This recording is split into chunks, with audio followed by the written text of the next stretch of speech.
ఈరోజు యాకత్పుర కాన్స్టిట్యున్సీలో ప్రతి ఇంటింటికి తిరుగుతూ క్యాన్వసింగ్ చేయడం జరిగింది. ప్రజల నుంచి మంచి స్పందన వస్తుంది. ఇక్కడ స్లమ్లలో తిరిగిన వాళ్ళు, స్లమ్లో పుట్టిన వాళ్ళు, వాళ్ళ బాధలు మాకు తెలుసు కాబట్టి అందరూ ఆదరిస్తున్నారు. ఇదే విధంగా రేపు రైన్ బజార్, చౌని ఆ ఏరియాలో, చెంచల్గూడ ఏరియాలో క్యాన్వసింగ్ చేయడం జరుగుతుంది. దీనికి ఇక్కడ ఉన్న వాళ్ళందరూ సహకరించవాలని విన్నపిస్తున్నాం. హైదరాబాద్లో బీజేపీ ఎంఐఎంకు ప్రత్యర్థము ఎంఈపీ పార్టీ అని మేము తెలియజేస్తున్నాం.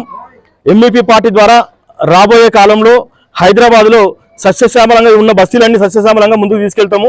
ఈ బస్తీలలో ఎవరు అడ్డు వచ్చినా సరే ఆకలినైనా భరిస్తాం, అవమానాన్ని సహించమన్న ఒక నివేదికతో మేము ముందుకెళ్తాము. ఇప్పటి వరకు స్లమ్ కూడా డెవలప్, హైదరాబాద్లో 3300 స్లమ్లు ఉంటే 300 కూడా డెవలప్ కాలేదు.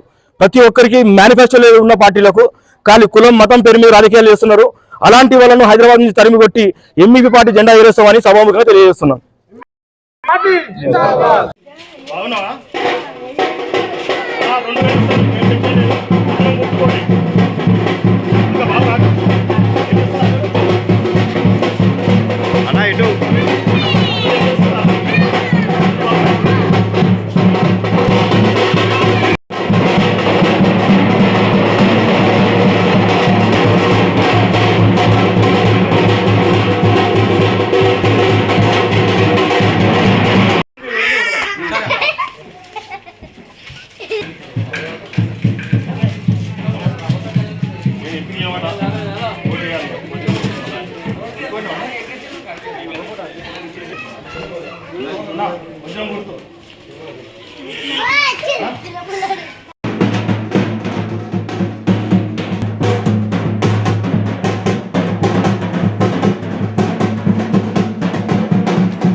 వజ్రం గుర్తున్నది గుర్తుపట్లేవా నన్ను.